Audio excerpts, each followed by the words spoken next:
প্রিয় চাকরি প্রত্যাশী ভাই ও বোনেরা আসসালামু আলাইকুম। আশা করি সকলেই ভালো আছেন। ইতিমধ্যে দেখতে পাচ্ছেন বাংলাদেশের ইসলামিক ফাউন্ডেশন ধর্ম বিষয়ক মন্ত্রণালয়ে নতুন একটি বিশাল নিয়োগ প্রকাশ হয়েছে। সো এই নিয়োগ সম্পর্কে আমরা বিস্তারিত আলোচনা করব। আপনারা ভিডিওটি না টেনে সম্পূর্ণ দেখুন। আর এখনও যারা চ্যানেলটি সাবস্ক্রাইব করেন অবশ্যই একটি সাবস্ক্রাইব করে দেবেন আর একটি লাইক কমেন্ট করে দেবেন। সো আর কথা না বাড়িয়ে চলে যাচ্ছি মূল ভিডিওতে।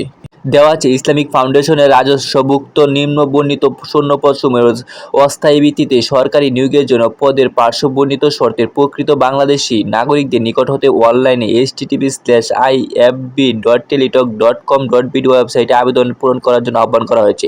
অনলাইন ভিত্তিতে কোনো আবেদন করা হবে না। সো এখানে 43টি ক্যাটাগরিতে আপনার 363টি পদে বিশাল নিয়োগ প্রকাশ করা হয়েছে। সো আপনি যদি অষ্টম শ্রেণী পাস করে থাকেন তাহলে এখানে আবেদন করতে পারবেন। সো আবেদন করার পদ্ধতি এবং কীভাবে আবেদন করবে, কবে থেকে আবেদন শুরু, সব বিস্তারিত জানতে পারবেন। সো ভিডিওটি না টেনে সরাসরি দেখুন। আর আপনার 1 নম্বরে দেওয়া আছে আপনার ফার্মেসিস্ট। আপনার বেতন হবে আপনার 12,500 থেকে 30,230 টাকা। 11ম গেটে আপনার বয়স অনূর্ধ্ব 32 বছর এবং পদ সংখ্যা 9টি। স্থায়ী পদ আপনার শিক্ষাগত যোগ্যতা স্নাতক ডিগ্রি বা সমমানের মাদ্রাসা ডিগ্রি সহ ফার্মেসিস্ট ডিপ্লোমা। 2 নম্বরে দেওয়া আছে আপনার হোমিওপ্যাথ।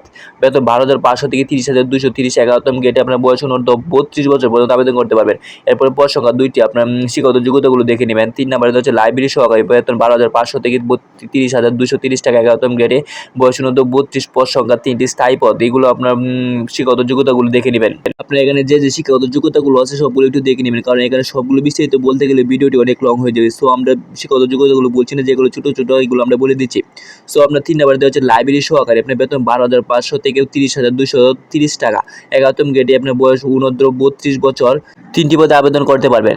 4 নম্বরে দেওয়া হচ্ছে রেফারেন্স সহকারী। বেতন 12,500 থেকে 30,230 টাকা। 11ম গ্রেডে বয়স অনূর্ধ্ব 32। পদ সংখ্যা 1টি। শিক্ষাগত যোগ্যতা দেখে নেবেন। 5 নম্বরে দেওয়া হচ্ছে লাইনো মেশিনম্যান।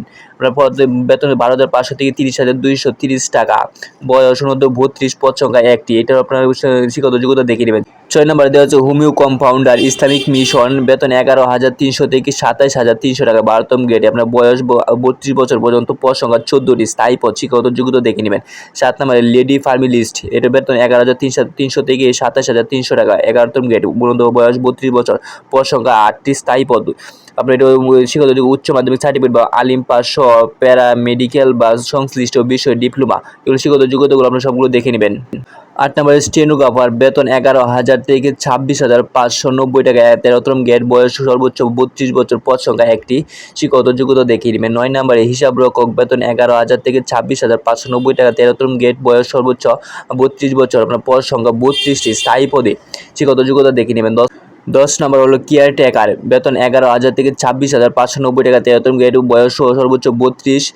পদ সংখ্যা 2টি। শিক্ষাগত যোগ্যতা দেখে নেবেন। 11 নম্বর প্রশিক্ষণ সহকারী। 11,000 থেকে বেতন 26,590 টাকা। বয়স সর্বোচ্চ 32। পদ সংখ্যা 6টি। অস্থায়ী পদ।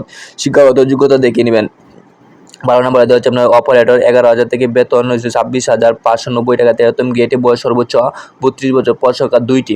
13 নম্বরে আছে মেশিনম্যান। বেতন 11,000 থেকে 26,590 টাকা। বয়স অনূর্ধ্ব 32 বছর। পদ সংখ্যা 5টি। তারপর 14 নম্বরে আছে মনোকাস্টার। আপনার বেতন হচ্ছে 11,000 থেকে 26,590 টাকা। বয়স সর্বোচ্চ 32। পদ সংখ্যা 1টি। শিক্ষাগত যোগ্যতা দেখিয়ে নেবেন। 15 নম্বরে আছে ল্যাবরেটরি টেকনিশিয়ান। বেতন 10,200 থেকে 24,680 টাকা। 14ম গ্রেড। বয়স সর্বোচ্চ 32। পদ সংখ্যা 5টি। শিক্ষাগত যোগ্যতা দেখিয়ে নেবেন। 16 নম্বরে আছে মুয়াজ্জিন। 10,200 টাকা থেকে 24,680 টাকা। 14ম গ্রেডে বেতন। বয়স সর্বোচ্চ 19। পদ সংখ্যা 1টি। শিক্ষাগত যোগ্যতা দেখিয়ে নেবেন। 17 নম্বরে আছে ল্যাদ মেকার। বেতন 10,200 থেকে 24,680 টাকা। বয়স সর্বোচ্চ 32 বছর। পদ সংখ্যা 1টি। শিক্ষাগত যোগ্যতা দেখিয়ে নেবেন। 18 নম্বরে হচ্ছে ব্লক মেকার। বেতন 10,200 থেকে 24,680 টাকা। 14ম গ্রেডে। বয়স সর্বোচ্চ 32 বছর। পদ সংখ্যা 1টি। শিক্ষাগত যোগ্যতাগুলো একটু দেখে নেবেন সবগুলো। 19 নম্বর হলো আপনার সিকিউরিটি সুপারভাইজার। আপনার বয়স সর্বোচ্চ 32। পদ সংখ্যা 1টি। আপনার বেতন, বয়স এগুলো একটু দেখে নেবেন। আমরা শুধু খালি পদের নামটি আর আপনার কয়টি পদ এগুলো একটু বলে দিচ্ছি, আর বাকিগুলো আপনার দেখে নেবেন। 20 নম্বর স্টোর কিপার। আপনার পদ সংখ্যা 3টি। বিক্রয় সহকারী। 21 নম্বরে পদ সংখ্যা 16টি। স্থায়ী পদ। তারপরে 22 নম্বরে দেওয়া হচ্ছে আপনার ড্রাইভার। পদ সংখ্যা 4টি। স্থায়ী পদ। 23 নম্বরে আছে কম্পোজিটর। আপনার পদ সংখ্যা 8টি। স্থায়ী পদ। এরপরে 24 নম্বরে আছে মেকানিক কাম স্ট্রিমিং কাম অপারেটর। আপনার পদ সংখ্যা 1টি। শিক্ষাগত যোগ্যতা সবগুলো দেখে নেবেন। 25 নম্বরে দেওয়া আছে বেজম্যান। আপনার পদ সংখ্যা 2টি। শিক্ষাগত যোগ্যতা দেখে নেবেন। 26 নম্বরে আছে আপনার কম্পাউন্ডার হোমিও। আপনার পদ সংখ্যা 1টি। 27 নম্বরে আছে আপনার স্যানিটারি ইন্সপেক্টর। আপনার পদ সংখ্যা 1টি। শিক্ষাগত যোগ্যতাগুলো একটু দেখে নেবেন। 28 নম্বরে আপনার হিসাব সহকারী বেতন হচ্ছে পদ সংখ্যা 11টি, শিক্ষাগত যোগ্যতা দেখে নেবেন। 29 নম্বরে হিসাব সহকারী কাম কম্পিউটার মুদ্রানিক, আপনার পদ হচ্ছে 74টি পদ, অস্থায়ী পদ এবং স্থায়ী পদ 4টি। এরপরে আপনার 30 নম্বরে আছে আপনার রেকর্ড এবং ডেসপাস সহকারী, পদ সংখ্যা 2টি। এটার শিক্ষাগত যোগ্যতা মাধ্যমিক স্কুল সার্টিফিকেট বা দাখিল পাস করলে হতে পারবেন। 31 নম্বরে এলডি কাম হিসাব সহকারী, এটার আপনার পদ সংখ্যা 1টি। এরপরে আছে আপনার 32 নম্বরে আছে র্যান্ড কালেক্টর, এটার পদ সংখ্যা 1টি, উচ্চ মাধ্যমিক সার্টিফিকেট বা আলিম পাস করলে আবেদন করতে পারবেন। 33 নম্বরে দেওয়া হচ্ছে আপনার প্রুফ রিডার, এটার আপনার পদ সংখ্যা 3টি, শিক্ষাগত যোগ্যতা সবগুলো একটু দেখে নেবেন। 34 নম্বরে দেওয়া হচ্ছে আপনার এই অ্যাপ্রেন্টিস, আপনার এটার পদ সংখ্যা 4টি। এরপর 35 নম্বরে আছে ইলেকট্রিশিয়ান, আপনার পদ সংখ্যা 2টি, যেটি শিক্ষাগত যোগ্যতাগুলো একটু দেখে নেবেন। 34 নম্বরে দেওয়া হচ্ছে আপনার খাদেম, আপনার পদ সংখ্যা 8টি, আলিম পাস করলে আবেদন করতে পারবেন। 37 নম্বরে দেওয়া হচ্ছে অডিও ভিজুয়াল অপারেটর, আপনার পদ সংখ্যা 5টি, 4টি, শিক্ষাগত যোগ্যতা দেখিয়ে নেবেন। 38 নম্বরে আছে আপনার মেস ক্লিনার, এটার পদ সংখ্যা 1টি, 8ম শ্রেণী পাস করলে আবেদন করতে পারবেন। এরপরে আপনার 39 নম্বরে আছে অফিস সহায়ক, আপনার পদ সংখ্যা 85টি, সর্বোচ্চ পদে আবেদন করতে পারবেন, 8ম শ্রেণী পাস করলে আবেদন করতে পারবেন অফিস সহায়ক। এরপরে আছে 40 নম্বর নিরাপত্তা প্রহরী, আপনার 9টি পদে আবেদন করতে পারবেন, সবগুলো স্থায়ী পদ। এরপরে 41 নম্বরে দেওয়া হচ্ছে পরিচ্ছন্নতা কর্মী, আপনার 12টি পদে আপনার 8ম শ্রেণী পাস করে আবেদন করতে পারবেন, ঝাড়ুদার সম্প্রদায়ের প্রার্থীদের অধিকার দেওয়া হবে, শিক্ষাগত যোগ্যতা এগুলো। এরপরে আপনার 42 নম্বরে আছে আপনার বাবুর্চি, আপনার পদ সংখ্যা 60টি, শিক্ষাগত যোগ্যতা দেখে নেবেন। 43 নম্বরে আছে সহকারী বাবুর্চি, আপনার পদ সংখ্যা 6টি বা স্থায়ী পদ আর কি। এগুলো সংশ্লিষ্ট ক্ষেত্রে অভিজ্ঞতা প্রার্থীকে বাংলা লিখিত পড়তে সক্ষম হতে হবে, আপনি এগুলো কোনো 1 থেকে 43 নম্বর সবগুলো পদের বিস্তারিত আলোচনা করা হলো। আমরা মূল পয়েন্টগুলো দেখে নিচ্ছি, আপনার বিস্তারিত একটু দেখে নেবেন। আর এখানে আপনার বয়স সর্বোচ্চ 18 থেকে 32 বছর হলে আবেদন করতে পারবেন। আর যেগুলো আপনার সবগুলো শিক্ষাগত যোগ্যতাগুলো দেখে তারপর আবেদন করে নেবেন। এখানে আপনি 8ম শ্রেণী পাস করলে আবেদন করতে পারবেন। আবেদন করার প্রক্রিয়া এবং কীভাবে আবেদন করতে হবে, আবেদন করতে কত টাকা খরচ হবে, সেগুলো আমরা একটু বিস্তারিত জেনে নিই। আর এখনও যারা চ্যানেলটি সাবস্ক্রাইব করবেন অবশ্যই এটি সাবস্ক্রাইব করে দেবেন। আমরা চলে যাচ্ছি পরবর্তী পৃষ্ঠায়। এখানে 2 নম্বরে দেওয়া হচ্ছে নিম্ন বর্ণিত শর্তাবলী আবেদন ফর্ম পূরণ এবং পরীক্ষা অংশগ্রহণের ক্ষেত্রে অত্যাবশ্যকীয় অনুসরণীয়। 1 নম্বরে দেওয়া হচ্ছে আপনার প্রার্থীকে http://ifb.teletalk.com.bd এই লিঙ্কে প্রবেশ করে জনপ্রশাসন মন্ত্রণালয় কর্তৃক প্রবর্তিত নির্ধারিত আবেদনপত্র অনলাইন পূরণ করতে হবে। অর্থাৎ আপনার এই ওয়েবসাইট ছাড়া আপনি আবেদন পূরণ করতে পারবেন। আপনার ওয়েবসাইটের লিঙ্ক আমরা ডেসক্রিপশনে দিয়ে দেবো, এখানে ঢুকে আপনি আবেদন করতে পারবেন।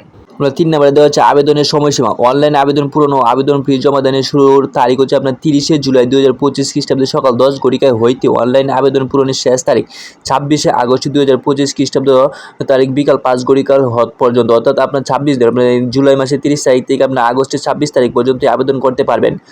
তারপর উক্ত ইউজার আইডি প্রার্থীকে অনলাইন আবেদন সাবমিট করে 72 ঘন্টার ভিতরে আপনার SMS এর মাধ্যমে ফি জমা দিয়ে দিতে হবে। তো আপনার SMS আবেদন করে 72 ঘন্টার ভিতরে টাকা জমা না দিলে আপনার আবেদন গ্রহণ করা হবে না। এছাড়াও এখানে আরও অনেক তথ্য দেওয়া আছে, এগুলো আপনি একটু নিজ দায়িত্ব দেখে নেবেন, কারণ এগুলো আপনার বলতে গেলে ওখানে ভিডিওটা অনেক লং হয়ে যাবে। আর লং করতে চাচ্ছেন আপনার বাকি তথ্যগুলো একটু নিজ দায়িত্ব একটু দেখে নেবেন, মূল পয়েন্টগুলো একটু দেখিয়ে দিচ্ছি আর বাকিগুলো একটু আপনারা দেখে নেবেন। এখন আমরা জানিয়ে দিচ্ছি কোন আবেদনে কত টাকা খরচ হবে এবং কত টাকা ফি দিতে হবে। এখানে দেওয়া আছে টেলিটক প্রিপেড মোবাইল নাম্বারের মাধ্যমে 2টি SMS করে আবেদন ফি বাবদ ক্রমিক নং 1 থেকে 7 ক্রমিকের জন্য আবেদন ফি 150 টাকা। অর্থাৎ আপনার 1 থেকে 7 নাম্বার আবেদন করার জন্য 150 টাকা খরচ হবে এবং টেলিটক চার্জ 18 টাকা সহ আপনার 168 টাকা খরচ হবে 1 থেকে 7 নং আবেদন করার জন্য। তারপরে ক্রমিক নং 8 থেকে 36 নং আবেদন ফি আপনার 100 টাকা। তারপর আপনার 8 থেকে 36 নাম্বার আবেদন করার জন্য আপনার 100 টাকা খরচ হবে এবং আবেদন ফি 12 টাকা সহ 112 টাকা খরচ হবে আপনার এই 8 থেকে 36 নং আবেদন করার জন্য। এরপর আপনার 37 থেকে 43 নং আবেদন করার জন্য আপনার 50 টাকা খরচ হবে, টেলিটক চার্জ 6 টাকা সহ আপনার 56 টাকা খরচ হবে আপনার। এগুলো আবেদন ফি আপনার আবেদন করা 72 ঘন্টার মধ্যে জমা দিয়ে দিতে হবে। এছাড়া আপনার তবে সকল গ্রেডে অগ্রসর ক্ষুদ্র নিগোষ্ঠী শারীরিক প্রতিবন্ধী তৃতীয় লিঙ্গ প্রার্থীদের পরীক্ষা ফি বাবদ 50 টাকা সহ টেলিটক চার্জ 6 টাকা সহ 56 টাকা একাধিক 72 ঘন্টার মধ্যে জমা দিতে হবে। অর্থাৎ আপনার যারা ক্ষুদ্র নিগোষ্ঠী শারীরিক প্রতিবন্ধী তৃতীয় লিঙ্গ আছে তাদের সকল আবেদন করার জন্য আপনার 56 টাকা খরচ হবে। আপনার 1 থেকে 43 নং আবেদন যে কোনো আবেদন করলে আপনার 56 টাকা খরচ হবে। আপনার এই আবেদন ফিটা আপনার 72 ঘন্টার মধ্যে জমা দিতে হবে। বিশেষভাবে উল্লেখ যে অনলাইন আবেদনের সকল অংশ পূরণ এবং সাবমিট করা হলো আবেদন ফি জমা না দেওয়া পর্যন্ত আবেদন গৃহীত হবে না। অর্থাৎ আবেদন করা আপনার 72 ঘন্টার ভিতরে এইগুলো জমা না দিলে আপনার আবেদন গ্রহণযোগ্য হবে না।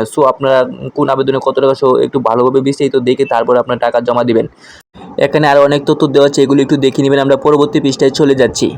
এখানে অনেক কিছু তথ্য দেওয়া আছে আবেদন সম্পর্কে, যেমন দেওয়া আছে আপনার অনলাইন আবেদন এবং টাকা জমার কাজটি প্রার্থী নিজে করবেন। এক্ষেত্রে অন্য কোনো মাধ্যম থেকে উক্ত কাজটি সম্পূর্ণ করলে প্রার্থী প্রতারিত হলে কর্তৃপক্ষ দায়ী থাকবে না। অর্থাৎ আপনি নিজ দায়িত্বে আপনার টাকাগুলো জমা দেবেন, যার মাধ্যমে দেন বা নিজেই দেন। তারপরে দেওয়া যাবে কোটা সংক্রান্ত সরকারের সর্বশেষ জারিকৃত প্রজ্ঞাপন অনুসরণ করা যাবে। এরপর দেওয়া হচ্ছে একজন ব্যক্তি একই গ্রেডভুক্ত একাধিক পদে আবেদন করতে পারবেন না। তারপর আপনার প্রার্থীর বয়সসীমা হচ্ছে আপনার 1 জুলাই 2025 তারিখে 25 খ্রিস্টাব্দ তারিখে আবেদনকৃত ন্যূনতম বয়স সর্বোচ্চ আপনার 18 থেকে 32 বছর হতে হবে এবং বাংলাদেশের নাগরিক হতে হবে। প্রার্থীকে অবশ্যই বাংলাদেশের প্রকৃত নাগরিক হতে হবে। এছাড়াও আপনি অনেকগুলো তথ্য দেওয়া আছে, এগুলো আপনার নিজ দায়িত্বে একটু দেখে নেবেন। সবগুলো বললে আপনার অনেক সময় হয়ে যাবে, সো আপনার নিজে নিজে এগুলো দেখে নেবেন। এখানে আপনার 8 নাম্বারে দেওয়া হচ্ছে মৌখিক পরীক্ষার সময় নিম্নলিখিত কাগজপত্র দাখিল করতে হবে। এগুলো আপনার কী কাগজ প্রয়োজন হবে সেগুলো একটু আপনারা দেখে নেবেন। আমরা একটু নিচের দিকে চলে যাচ্ছি।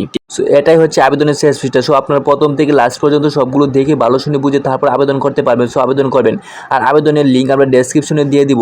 সো এখনও যারা চ্যানেলটি সাবস্ক্রাইব করেন অবশ্যই এটি সাবস্ক্রাইব করে দেবেন, আর একটি লাইক করে দেবেন। আজকের মতো এখানে ভিডিওটি শেষ করলাম। ভালো থাকবেন, অবশ্যই আল্লাহ হাফেজ।